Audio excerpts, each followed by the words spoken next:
just using some of Dr. Bronner's organic hand sanitizer to help keep us safe. Good day. Welcome to another episode of Our Lives, Our Future, brought to you in conjunction with the Chula Vista Heritage Museum, the South Bay Historical Society, the Chula Vista Public Library, the City of Chula Vista. And today we are very honored and privileged to have as our guest Chief of Police of Chula Vista, Roxana Kennedy. Welcome, Chief Kennedy. Thank you. It's very much an honor to be here today. Oh, well, thank you. And can you tell us where you were born, where you were brought up and educated, and how you came to the South Bay community? Well, I am born and raised in close by neighbor National City, and born at Paris Valley Hospital. Grew up predominantly all throughout San Diego County. So I went to Freeze Elementary in the Skyline area in San Diego. I lived in El Cajon, I lived in Lakeside, I lived in Ramona. I went to El Capitan High School, and then I found myself going into business, and I was a businesswoman for quite a while, and boy, that's where I learned the hard knocks of life, let me tell you. But then had an opportunity to meet some officers, and one being a female officer, and I actually never really ever considered law enforcement as a career until this one female officer told me, you know, you would be a good police officer. And we call it kind of the nudge. We give you the nudge. And then I started seeing myself, well, you know what, I think I could do that. And I put myself through the Southwestern College Police Academy, became a Chula Vista police officer, so I feel very blessed that I was selected. I applied at National City and at Chula Vista and El Cajon, but Chula Vista selected me, then Chief Emerson, and I started as an officer. So I tell my officers right now, you should be very careful. You never know who you're sitting next to. One day that officer sitting next to you might be the chief of police. So 28 years ago, actually August 14th, it was 28 years ago, I started at Chula Vista Police Department, and I worked very hard in probably every capacity that you could at the police department. Very blessed to now be the chief and be able to give back to this community that I have for 28 years. I think I'm very blessed. I love Chula Vista. Chula Vista is one of the best communities in San Diego County. And you know why, Harry? No, why? It's because of the people. From what I understand, you were the first woman to ever become a police lieutenant. And then again, later on, you became a police captain. Right. What kind of things did you learn from the preceding chief? Bejarano? Bejarano. Chief Bejarano is, he always talked about that people are the number one priority.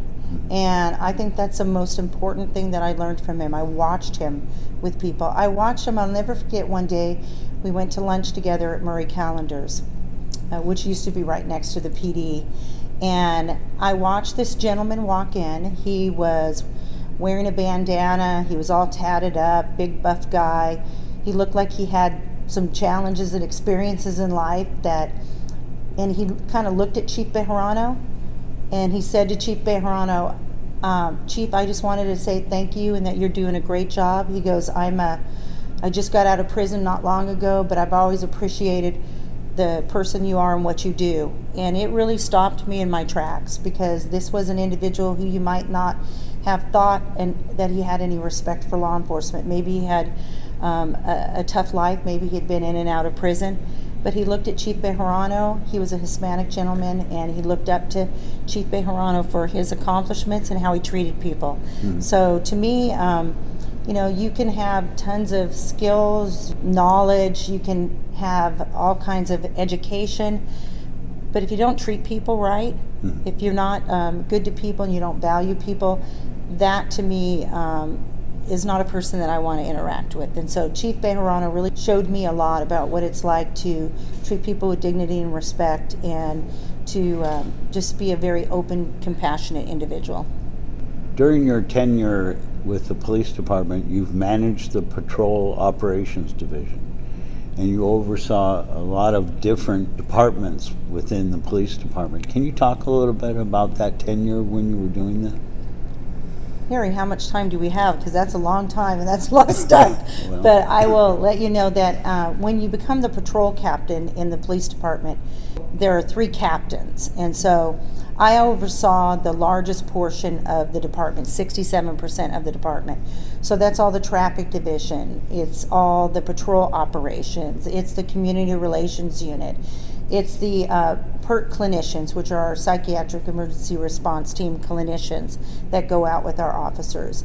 It's our street team unit, which is the proactive unit that focuses on street level crime. So if there were lots of robberies occurring or vehicle burglaries, that street team will focus on specifically on community policing and problem solving out there in the community.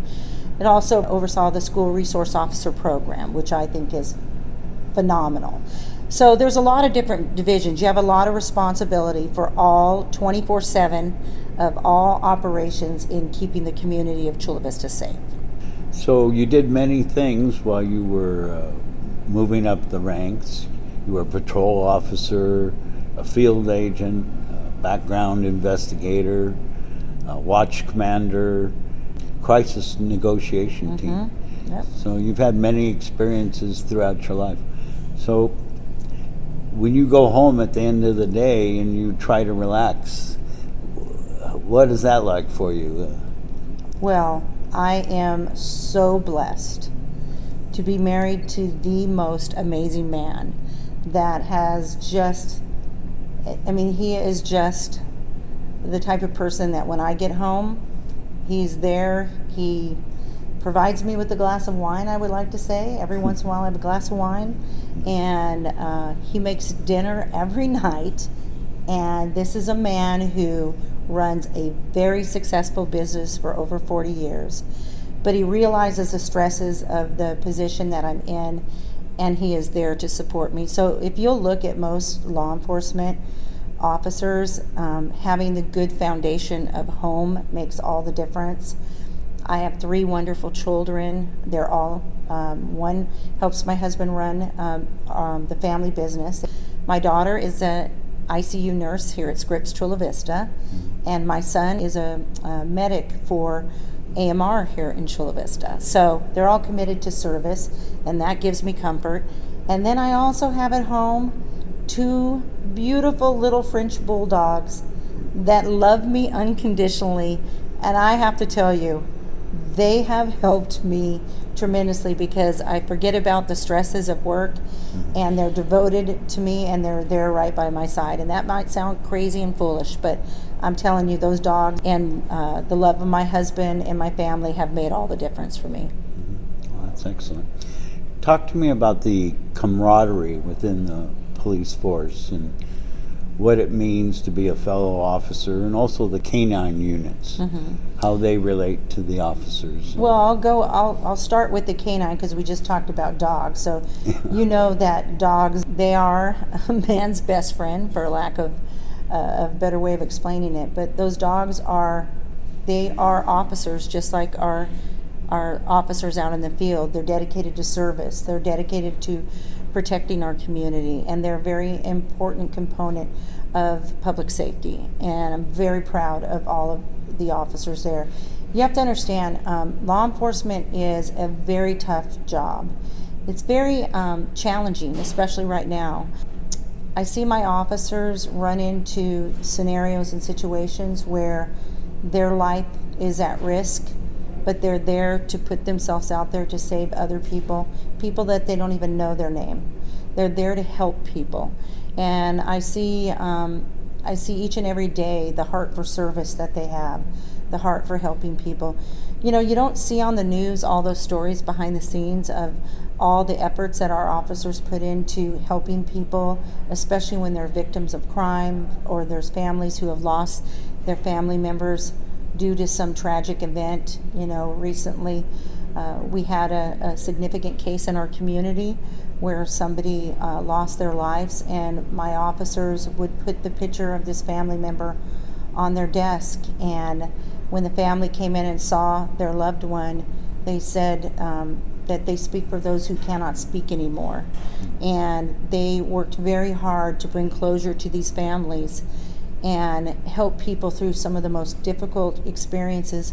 Officers see things that no one else sees in the world, and it's really, I wish people got to see inside the police department, see the hearts of my officers who deeply care for people, the things that they do for victims and their families and for children, reaching into their own pocket and paying for things to help lift their spirits. I think that even though it's a challenging time, I believe that if people had that opportunity to experience the hearts of law enforcement, they'd be looking at things way differently than they are right now. And I'm really proud of our organization. I'm proud of who we are. I'm proud of what we stand for. It's a trying time right now. Well, there's a lot of reasons for it to be trying, but I really wish people had an opportunity to see the camaraderie and the love and the compassion officers have for each other and for the community. Tell me a little bit about the canine unit. How many dogs are there, and how are they taken care of and utilized in their service? So we have 6 canines right now, and these canines live with their partner. So an officer takes the canine home, so they know when it's time to be home. They're a part of their family. They have their own kennel. They have all the care and needs are provided for each canine, and they know when it's time to go to work. So then when they go with the officer, they're with them 24/7. So these canines become not only a tool for helping keep safety in our community, but they're also a part of the officer's family. So it's a huge responsibility to be a canine officer, because this dog is a part of your life 24/7. And it takes constant attention and training. They train on a weekly basis. They train daily, but on a weekly basis they go to a team training together, and they're just an invaluable tool for us. And they're just we also utilize them as an educational tool, as well as a partner out there on patrol with the officers. So is there outreach to the schools? You mentioned utilizing the dogs. So do you have different officers that will be going to schools and talking with the youth? Yes, they constantly. So for instance, like our school safety patrol program, I believe last year we had about 66 that came into the PD, and they get an opportunity to meet the canines, to go through and see some of the training that the canine officers go through with their dogs, understand the value of what a canine is and what it's used for. They have their own badges. They're actually a sworn officer, but in the canine form. I guess that's the best way to explain it. So if you were a young person in our community today, what avenues are available if they're looking at possibly being a police officer in the future? Oh, that's a good question, Harry. It's very important for them to remember immediately, if that's your goal and that's what you aspire to do, you need to start thinking about making choices in life and making good choices. You make those choices in every aspect of what you're doing. You need to make sure that you get a good education, how do you treat people? I tell people to practice kindness every day. We have our Teen Academy, which I've seen so many people take that Teen Academy, get an inside look into what law enforcement is about, get to meet the detectives, hear about cases, get to see about how you drive emergency vehicles. And you get to meet the canines, you get to go through defensive tactics training, you get to learn what we train and what we experience. And what has happened is that has inspired these young kids to want to be more involved in the police department. And then they go into our cadet program. And so as a cadet, you go to an academy, like similar to a police academy, and you have to go through all the training, and then you meet on a monthly basis. They have all types of trainings that they go through. At certain points, then they come into the PD and they get to actually ride with the officers and get to experience. You'll see them at parades and local events and hosting people at our police department. We have our national night out. So they get ingrained into understanding and knowing Even kids who don't decide to become a police officer, it makes them a better community member. There are consequences for poor decisions in life. And so I just think it's invaluable to young kids. And I encourage anyone interested in law enforcement to come to the PD, talk to us. We'll allow them to have an experience, to come inside and see what the police department's about, and to take a look at these programs that we have. So tell me, in your travels in the world and around different communities, what have you learned, and what type of service have you given to these different areas as you've gone around? Well, I have been all over the world. So I am the president of a nonprofit called Project Compassion. And so I lead medical mission trips all over the world. So I've had an opportunity to go to probably about 15 different countries in Africa. My heart is in Malawi. That's where my son is. He's a doctor there, and we work with him there. So thinking of those trips, I hear people say, how do you reach people when you don't speak the same language? They understand when someone is sincere and genuine, and when you truly care about people. It is so important to experience other countries and to see the differences in third world countries, for instance, in comparison to the United States, has made me value and appreciate the United States so much more. But it's also made me realize that I have a responsibility to really reach out to people and help people in other countries as well as across the border here in Mexico. I was invited by the Anti-Defamation League to go to Israel. And I have to tell you, that was one of the most amazing experiences I've ever had in my life.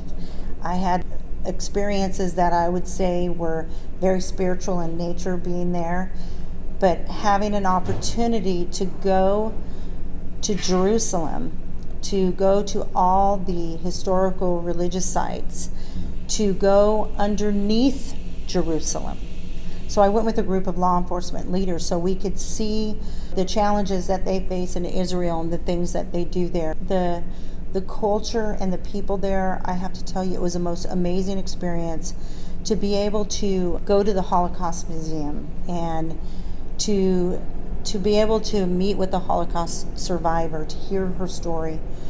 Her story was that she had to hide her identity when she was there, and she had to dress up as a little boy instead of a little girl, and it was how the things that she had to do to survive through the concentration camps. It was, although difficult to hear, it was really important for me to hear the challenges that people have faced in the world.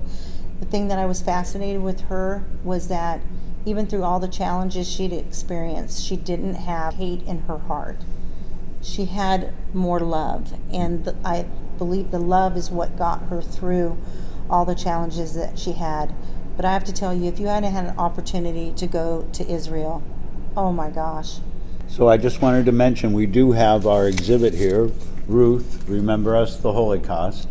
And this is a great exhibit showing the survivors we have in Chula Vista here who have survived the Holocaust, and talks about their memories and things connected with that experience.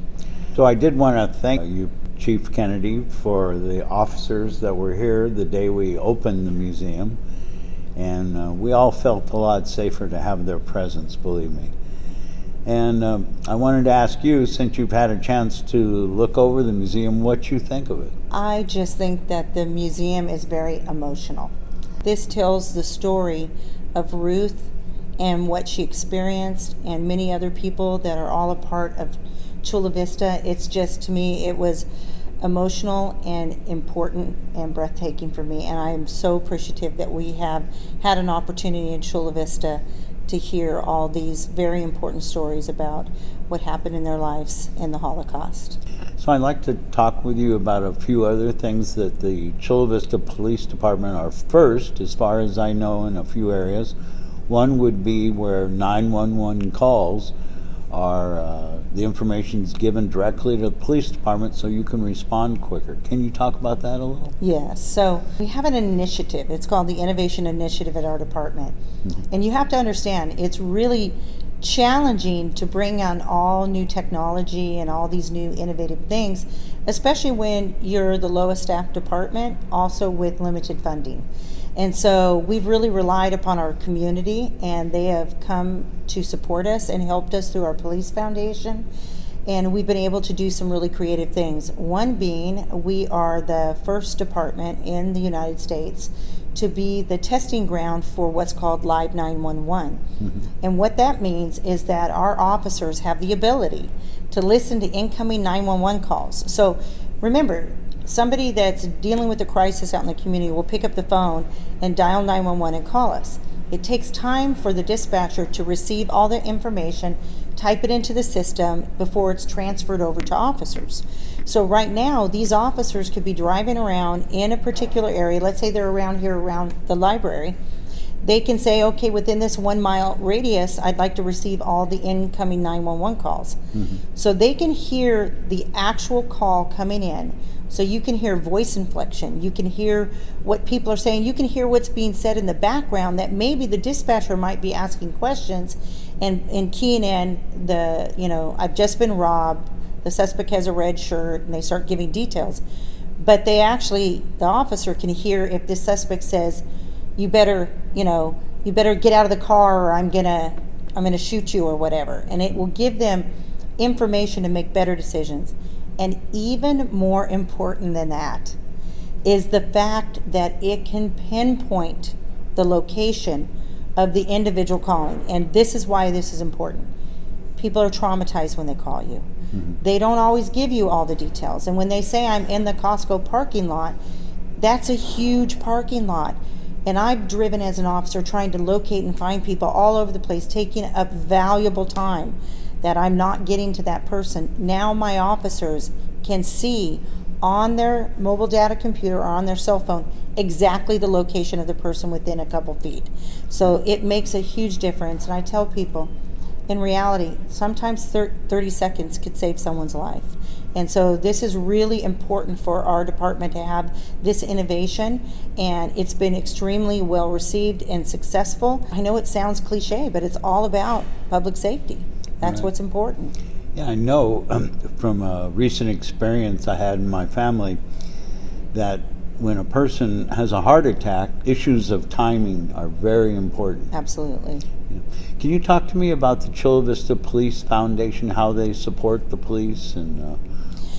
So the Police Foundation is a nonprofit that we have that's all supported by people in our community. So we have a foundation board of directors, and they've been in existence for over 20 years. It started way back with Chief Emerson, carried on with Chief Bejarano, and now has continued on with me. And we have a director, Becky Cortez, and she works on strategies with the community to help them partner with us on things. So anybody who's interested, we have people who have purchased canines for our department, and they help continue keeping that canine program. So other people have helped us with our drone program, which, if you don't know about our drone program, it's very well received internationally. And so this foundation helps support things that we don't have the funding to do. And so some people will say, well, why doesn't the city pay for that? Well, we're all challenged with budgets. We're all challenged. And in a perfect world, the city would be able to pay for every need that we wanted, but they can't. And so it's incumbent upon us to come up with strategies to get the things that we need, the tools and the necessary equipment to keep Chula Vista safe. And that's where we've succeeded. It's through our police foundation. They have come to the table and they have helped us with so many important programs here. And so we just can't say thank you enough to our community for the continued support. We wouldn't be in the position we are right now if it wasn't for the support of our community. Mm-hmm. You mentioned drones. Can you tell me a little bit about the use of drones in police work? Yes, our drone program. So I have to give a disclaimer. I'm not a drone expert, and I'm not a drone pilot. Mm-hmm. But what I am is I know when I see something that works well and is important for the community, and this drone program, they are responding as first responders. And so what does that mean to the average person? That means that when we receive a priority 1 or a priority 2 radio call, our drones are flying to that call, oftentimes getting there before officers do, feeding our officers. So everybody has one of these cell phones, and we can see every drone flight that goes up, and it gives real-time information. It shows actually what is happening at the scene so that these officers can make better informed decisions when they get there. And I'd like to give you an example of something that happened in Chula Vista. So we had a call of a man with a gun at a local taco shop on Broadway. And so, of course, when anyone in the community sees someone waving around a gun, sitting at a table just waving around this gun, everyone is alarmed. So calls start coming in. People are very concerned. Our drone operator gets there just within a minute and starts feeding information to the officers as they're starting to respond. And what he saw was a person who was carrying on talking. The gun was just moving around in his hand, and he's talking to people. And at one point you see a man go like, hey, hey, hey, you know. And then we see the man put the gun towards his mouth. So, of course, everyone's like, oh, my gosh, is this man going to commit suicide when we're watching? And then he picks up a cigarette, and he puts the cigarette in his mouth. And he takes the gun, and he lights the cigarette on fire because it was not a gun. Oh, no. It was a cigarette lighter. We are recognized throughout the whole not just the United States, but internationally. It's a great program, and it's really helped put Chula Vista on the map. Recently, we've had the death of George Floyd, and it's brought up the issue of racial justice within the United States and our different communities we live in. Can you talk to me about how that's affected you and what you have to work with as the police chief here in Chula Vista? This has been probably the most heartbreaking time that I've ever experienced in my 28 years in law enforcement. To see someone who wears a uniform and the badge like I do make choices that are so wrong has been devastating. It's been painful for every one of my officers. We have constant conversations about training, de-escalation, treatment of individuals, racial equality, about injustices of individuals, and how you treat people. I mean, quite frankly, it's all about how you treat people and how you value people. So what has happened for me is these tragedies have given me an opportunity as a chief of police to really have deeper conversations with my Black community. We just had a community forum last night. I just really felt like maybe I need to see more. I need to understand more. So I hope that makes sense. It's just such a deep subject right now. I'm the president of the Chiefs and Sheriffs Association. We've been all coming together with a lot of community activists and community leaders, and we've been having deeper conversations, and we're having dialogue, and we're trying to really do something here in San Diego County that maybe doesn't happen in other counties. I can't speak for other counties. I just know that we all come together, and we've been having conversations that have really been, trying to really figure out how do we make sure that we have the right cultures within our organization? How do we make sure that we're doing the right thing with the people that we hire? What do we need to do to make sure that we continue to have the right people in law enforcement? Because as I mentioned to you before, you have to have a heart for service. You have to be a person who is going to reflect the right values and treat people the right way and practice kindness. And yes, we have to do a tough job. Sometimes we have to arrest people, but you can arrest people with dignity. Mm-hmm. You can talk to people. You can value them. You can say, you seem like such an amazing person. How did you get yourself into this situation? Then sometimes you hear stories that are amazing, what people have experienced and been through. And when I arrested people and talked to them like that, and they've sent me letters and they've reached out to me years later, and they've said, Kennedy, you always treated me with respect. That's the best gift you could give me. And that's what I try to explain to my officers. And I have to tell you, they've been demonstrating it to me. And I have to ensure and reach out and talk to the community and make sure they're receiving the service that they want. But I also need the community to understand that it is a challenging job. And we see terrible things. We see people at their absolute worst. And when I hear stories of my officers helping people through those difficult times, whether it's arresting someone, whether it's writing them a ticket, or whether it's helping them through a crisis. As long as my officers are treating people with dignity and respect and helping them through those, I'm happy as a chief. Well, I'm really happy to hear you talk about the Chula Vista Police Department and how, as a region and county, we work together in our different law enforcement agencies, and we're all trying to be very sensitive to people who have issues to speak up about.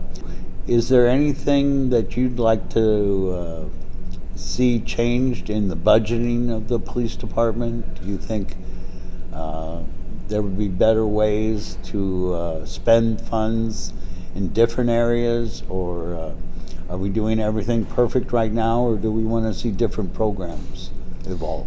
Well, I have lots of ideas, and you met our new city manager, so she probably wouldn't like it with me asking for all kinds of additional funding, but here's the challenge that we have.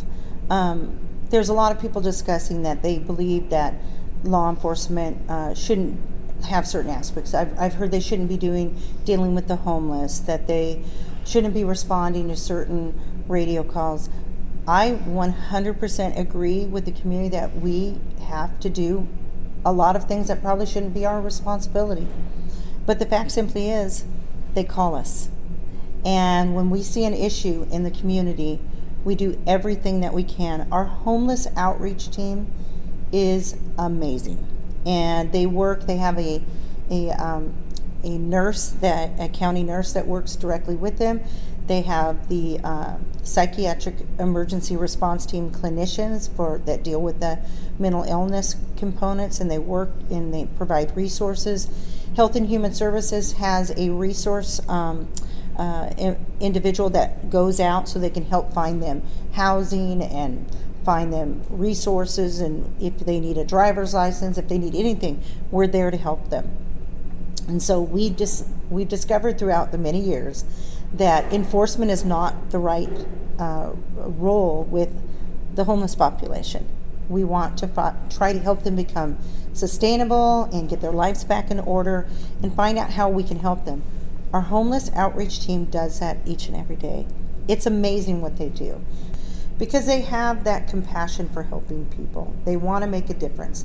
They want to help people have sustainable lives and get off the street and be able to be productive members of society. And so to me, that's really important. We do not have enough funding.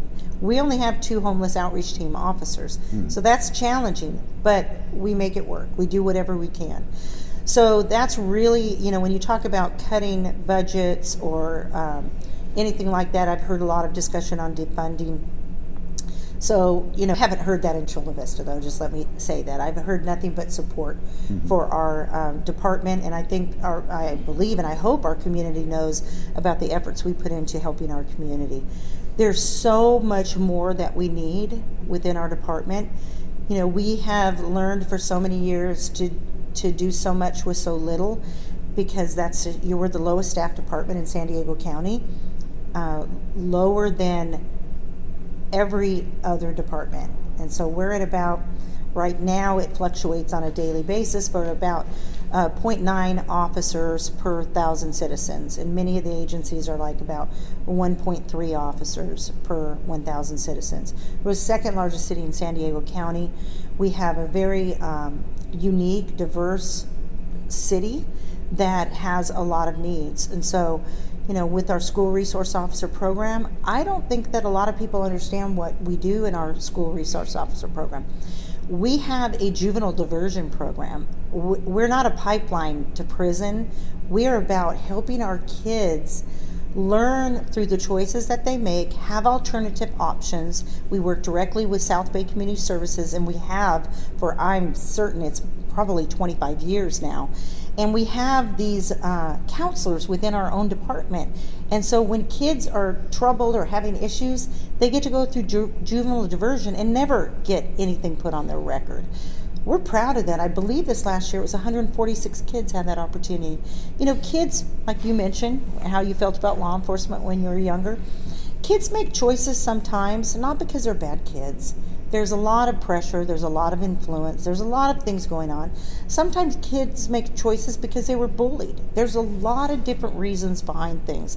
And so our school resource officers are there to support the kids, to help them, to find different resources for them, to help them make better decisions, not to give them criminal records.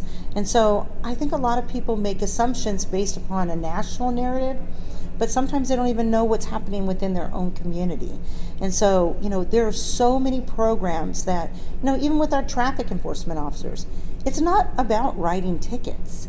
It's about dealing with problems in particular areas. And so I'll never forget when everyone was complaining about traffic on Olympic Parkway. And we went out and did an operation.